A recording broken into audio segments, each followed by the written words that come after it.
अगर ठुक ठुक हो भी जाती है ना, उस पर नुकसान उनका होना था, क्योंकि पाकिस्तान का मशरक इंडिया को प्रॉब्लम आना था। इस वक्त सबसे जो बुरी कंडीशन है पूरी दुनिया में वो इंडिया की हुई है। दरिया रावी भी मारा, सतलज भी मारा, ब्यास एक जहाज ने जाना ठा ठा ठा 3 शायद वो भी दरिया सारे। नाज़रीन, दुनिया की दो बड़ी एटमी ताकतें पाकिस्तान और भारत एक बार फिर तनाव की कैफियत में हैं।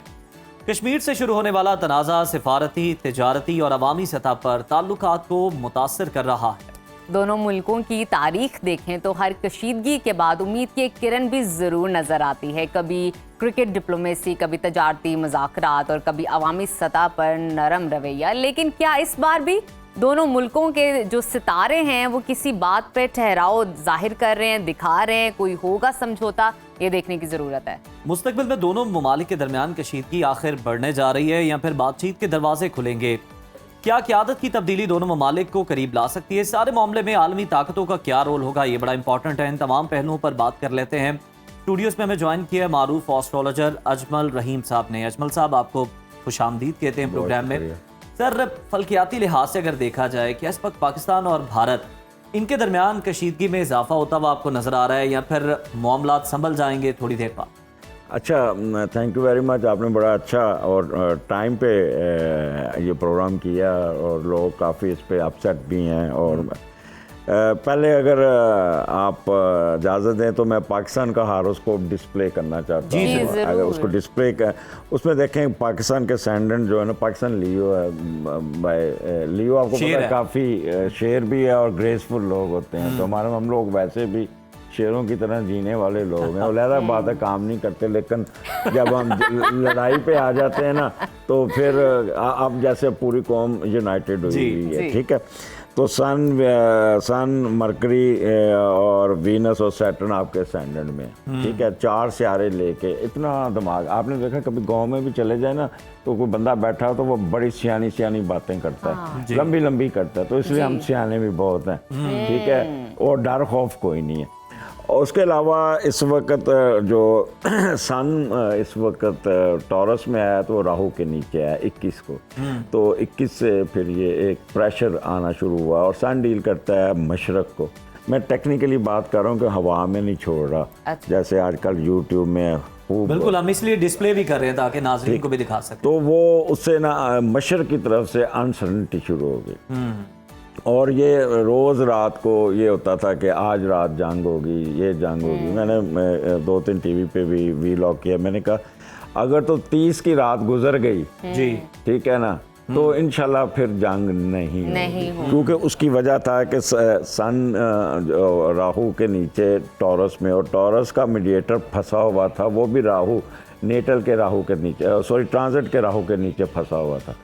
तो जिसकी वजह से खौफ और आस और मशरक की तरफ से प्रेशर आना शुरू हो गया और फॉल्स एलिगेशन लगनी शुरू हो गई, ठीक है। अब वो आज रात को 12 बजे के बाद 1 बजे, बल्कि मैंने थोड़ा सा मार्जिन रखा था। सुबह जब मैं उठा हूँ ना नमाज के लिए तो मैंने टीवी लगा के देखा जंग तो नहीं हो रही। अच्छा। तो वो मेरी मिसेज कहती कि आपने टीवी क्यों गौर से? मैंने कहा बस जंग का खतरा टल गया होना। तो अल्लाह का अच्छा, मीम्स देख के ना आपका भी सेंस ऑफ ह्यूमर अच्छा हो गया, ठीक हो गया। तो अब मुझे पूरी उम्मीद थी कि अगर ठुक हो भी जाती है ना थोड़ी सी, जो कहते तो उस पर नुकसान उनका होना था, क्योंकि पाकिस्तान का मशरक इंडिया को प्रॉब्लम आना था और इंडिया पे प्रेशर। इस वक्त सबसे जो बुरी कंडीशन है पूरी दुनिया में वो इंडिया की हुई है। और पाकिस्तान का एक फ़ायदा ये हुआ कि इस जंग ने पाकिस्तानियों को यूनाइटेड कर दिया। अब कहाँ गए वो यंग पीपल जो एक दूसरे के साथ लड़ रहे थे, एक दूसरे के साथ सब एक ही प्लेटफॉर्म पे, वो सारे एक हो गए, ठीक है ना। अब वो शाम को जो वो तो मुर्गे लड़ाते थे साफिज रात नून लीग को, और उसको तो नहीं, वो खुद ही लड़ पड़ते हैं। वही होता था ना। करानी होती है तो वो खामोशी, आजकल सुकून है ना, वो कंट्रोल रूम बनाया हुआ। तो पाकिस्तान बना था अल्लाह के नाम पे, ठीक है। और ये क़यामत तक पाकिस्तान रहेगा इंशाअल्लाह, ठीक है। क्योंकि मशरिक पाकिस्तान हमारा अलग इसलिए हुआ कि बाय डिफ़ॉल्ट हमारा सन नेगेटिव है। सन वो दूर था मशरिकी पाकिस्तान, 1000 किलोमीटर था वो सेपरेट। अब भी वो पाकिस्तान का अब हिस्सा ही समझे, कि वहाँ पे भी वो अब तो साथ है जी। बांग्लादेश में भी वो पाकिस्तान वहीं बैठा है एक किस्म का सही, सही। ठीक है। ऊपर से फिर जो सबसे मज़ेदार बात है कि सिख बरादरी वो खुल के सामने आ गई, ऐसा ही है। ठीक है। गुरपतवंत सिंह का जो बयान है पन्नू का, वो मैं यहाँ पे कोट करना चाहूंगा। उन्होंने कहा कि भारतीय फौज ने पंजाब से गुजर के आना ना, तो जो 2 करोड़ वहाँ पे पंजाबी हैं, सिख हैं, ये ऐसा होने नहीं देंगे कि पाकिस्तान के खिलाफ हमला हो वहाँ से। तो ये भी अल्लाह ताला की रहमत है। आप कहते हैं ना 1965 में ऊपर से फरिश्ते आए थे, तो वो सब्ज़ कपड़ों वाले ये वाले, तो समझें कि ये अल्लाह ताला की मदद हमारी आ रही है कि अच्छा अजमल साहब, आपसे ये जानना चाहूँगी, फ्यूचर की हम बात करते हैं, आप समझते हैं कि भारत की तरफ से कश्मीर पर मजीद आइनी या सियासी इकदाम मुतवक्के हो सकते हैं, या कोई मजीद कशीदगी नज़र आ रही है आपको? क्या कहेंगे, इसकी प्रोडिक्शन क्या करेंगे? आप कोई लिक्विड उसके ऊपर रखते हैं ना, आग के ऊपर, जैसे दूध रख दिया तो उसका उबाला आता है, ठीक है। और जब उबाला बहुत आता है ना तो दूध बाहर निकलता है, और बाहर निकल के अपनी ही आग को बुझा देता है, ठीक है ना। इंडिया का भी यही हाल है। अब गरम गरम दूध उनके ऊपर है, ठीक है। और इंशाल्लाह सून, टाइम नहीं, साल के अंदर अंदर या 2 साल के अंदर अंदर you will see the pieces of the India. अच्छा, अभी हम सोवियत यूनियन का जिक्र कर रहे थे इससे पहले। अब तमाशा पूरा इंडिया, अब उन्होंने आप लोगों पे क्यों वो लगा दिया, बैन लगाया हुआ आपके चैनल जी, सुनो न्यूज़ पे बैन लगाया हुआ। वो लोग जो सारा दिन पाकिस्तान पे तनकीद करते थे, उनकी तोपों का रुख उधर हो गया, और वो फायर कर रहे हैं, मैं सुन के मज़ा आता है। बल्कि किसी का भी वीलॉग सुन लो तो वापस में बाद में ना हर पाकिस्तानी का खून खोला, यार बस जंग लग गए उन देखिए ऐसी। 1965 आप तो पैदा भी नहीं हुए थे। I was at that time 5 years old। यकीन जानिए कि हम लोग छत पे चढ़ जाते थे, जहाज़ ऊपर से, छोटे बच्चे थे, 5 साल का बच्चा क्या होता है, लेकिन इर्द गिर्द के लोग ना वो देखते होते थे जहाज़ ऊपर फिर रहे। और मुझे इतना याद है जब दरिया रावी के ऊपर 3 जहाज़ गिराए थे इंडिया के, ठीक है। और लोग वो जो चीज़ थी ना, अब वो लोगों में अब रिपीट हुई है। बिल्कुल वो जज्बा देखने को मिलता है हुब्बुल वतनी का। सिर्फ एक मुझे अफसोस है कि 1965 में सिर्फ पीटीवी होता था, रेडियो पाकिस्तान होता था, बड़े तराने चलते थे, बड़े। अब पता नहीं कहाँ चले गए राहत फ़तेह अली खान, कहाँ चला गया आतिफ असलम, कहाँ चले गए वो शायर। वो एक कमी है, बाकी सब तराना तो गा दे। जो पॉइंट है ना, ये नोट कर लेना चाहिए तमाम मौसीक़ारों को, कंपोजर्स को। अजमल साहब, दोनों ममालिक की अगर हम बात करें इस सूरत हाल के तनाजुर में, खास तौर पर इनकी क़यादत में भी कोई तब्दीली के इम्कानात हैं इस सूरत हाल? पाकिस्तान में तो कोई तब्दीली नहीं, ये एक लिख लें। कब तक ये पूरा टेनोर निकालेंगे? अगर ज़्यादा थोड़ी बहुत गड़बड़ हुई तो अगले साल अगस्त में थोड़ी सी हो सकती है। अच्छा, और दूसरी तरफ तो अभी तमाशा देखिएगा इंशाल्लाह ताला, क्योंकि आप तकसीम का कह चुके हैं। अल्लाह बेहतर करेगा, अल्लाह पे भरोसा करें। सितारे तो बड़ा कुछ बता रहे हैं, लेकिन ये ऐसे देखें, फ्यूचर के बारे में ना थोड़ा ऐसी रोशनी डालें जितनी टार्च की रोशनी में आप देख सकते हैं। अब मैं भी कहूँ कि जी 1.5 लगा के जी ये हो जाएगा वो हो जाएगा, भी चलेगा। और सबसे पहले जो होगा ना वो खालिस्तान बनेगा। अच्छा। फिर उनकी को 2-3 रियासतें और टूटेंगी। और कश्मीर तो वैसे ही हमारा है ही है, वो तो बाय डिफ़ॉल्ट है, तो आना ही आना है।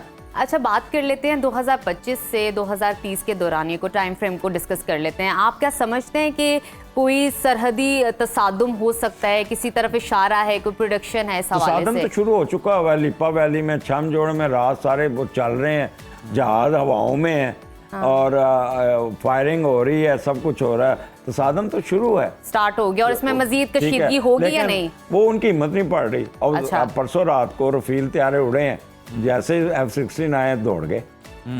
आए तो सही एक दफा।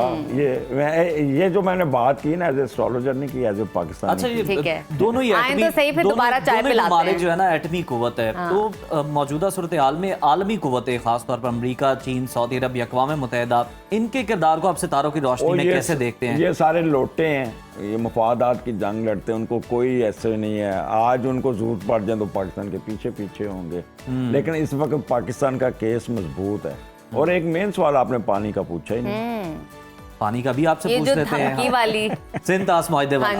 हाँ, मैं आपको बताऊँ, मेरे फादर भी रहे हैं चेयरमैन कमीशन इंडस के, और उनके साथ मैं बचपन से ना पूरे दरिया, ये इलाके सारे मैंने विजिट किए हुए।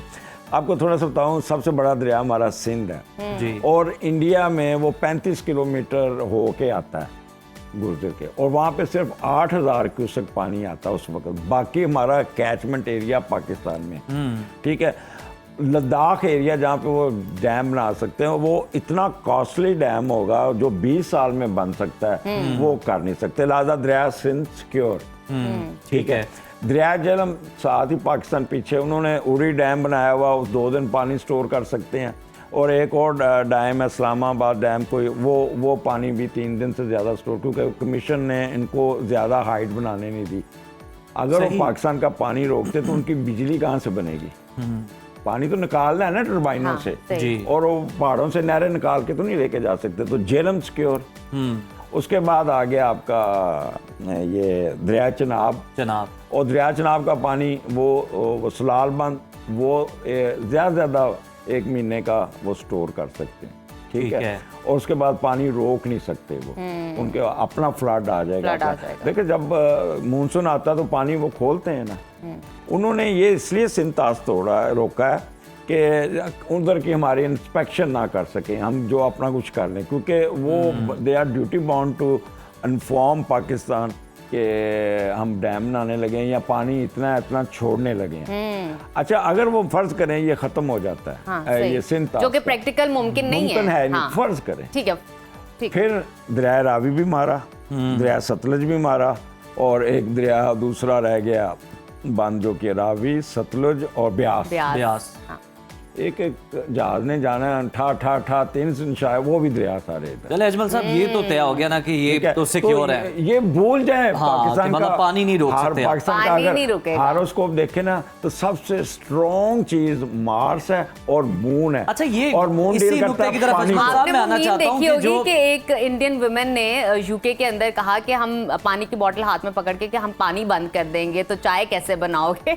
तो बहुत सारी मीम्स आई कि हम दूध पत्ती पीते, हम चाय नहीं पीते। आप कह रहे थे पानी बंद करो, साथ ही उन्होंने पानी में दरिया के ना झेलम वाला वो क्या डैम, मंगला डैम खाली पड़ा था, वो भर गया। सही। और क्या चाहिए हमें? और कभी भी पाकिस्तान को पानी की जंग नहीं लड़नी पड़ेगी। बिल्कुल। एक और चीज़ मैं आपको आपके थ्रू करें कि एस्ट्रोलॉजी में 90% क्वाइक्स बैठे हैं, वो रोज़ मैं उनका प्रोग्राम पढ़ता हूँ, वो लंबी लंबी छोड़ देते हैं अपने व्यूज़ के, उनकी बातों पे परेशान हो। मुझे बड़े फ़ोन आए, सुबह रात को जंग हो जानी है। एक तो साहब कहते हैं अवाम के लिए भी वही खुशखबरी है जो आपने सुबह उनको सुनाई थी। मैंने आपको बेसिस से बताया है, ठीक है, वो पूरा। और एक चीज़, एक तो साहब कहते हैं 3 साल का राशन मांगेगा, वो कोई राशन आराम से बैठे हैं। आपको ये सब डरा रहे हैं, 2 नंबर एस्ट्रोलॉजर आपको डरा रहे हैं, लिहाजा इनकी बातें मत सुने। और पाकिस्तान है तो इंशाल्लाह ताला आप लोग भी हैं, और पाकिस्तान जाता नहीं। आपने 2 नंबर कह के दूसरे एस्ट्रोलॉजर पर कर रहे हैं मुझे एक देखें, मैं थोड़ा सा बता दूं, बिल्कुल, इसको थोड़ा इलैबोरेट कर दीजिए। PhD, ठीक है, मैंने 12 किताबें अपने प्रोफेशन की लिखी हैं, और एक किताब एस्ट्रोलॉजी पे लिखी है 450 सफ़ों की, ठीक है, जो पाकिस्तान में किसी ने नहीं लिखी हुई, और उस पर रिसर्च वर्क है, ठीक है। एक मैट्रिक पास एस्ट्रोलॉजर और एक पढ़े लिखे एस्ट्रोलॉजर में तो फर्क होना चाहिए। चलें, अच्छी बात है, आपने इसलिए तो हमने आपको ज़हमत दी है, मैं अपनी तारीफ नहीं कर रहा। हाँ। जैसे मेडिकल प्रोफेशन में मोहल्लों में क्वैक्स बैठे हैं ना, कंपाउंडर, ये 90% पाकिस्तान में एस्ट्रोलॉजर क्वैक्स हैं। अगर वो आपको कोई अपना चार्ट बना के बेसिक से बताता है ना, समझे कि वो पढ़ा लिखा है। बिल्कुल ठीक है, उसने ये प्रॉपर पहचान जैसे बता अभी दी आपने। आपका ये बना हुआ हम देख रहे हैं, हमारी स्क्रीन पर भी चल रहा है, बिल्कुल ठीक है। बहुत शुक्रिया अजमल साहब, आपकी मौजूदगी का बहुत सारी चीज़ें जानने का मौका मिला, प्रेडिक्शंस हमें पता चली हैं इस केस के हवाले से कि क्या इन्वेस्टिगेशन हो सकती है, क्या जंग हो सकती है, नहीं हो सकती, पाकिस्तान का क्या स्टेटस है और इंडिया का क्या है। और बिल्कुल जी, सितारे तो हमारे साथ ही हैं, तो ऐसे में इंडिया को अब होश के नाखून लेने चाहिए। और अजमल साहब ने तो हमारे शो पर आने से पहले जो ब्रेकिंग न्यूज़ है वो अपनी बेगम को सुना दी इन्होंने कि जंग का खतरा टल गया, लेकिन हमारे पास भी आके इन्होंने वो जो है खबर रिपीट कर दी। अजमल साहब बहुत शुक्रिया आपका, थैंक यू।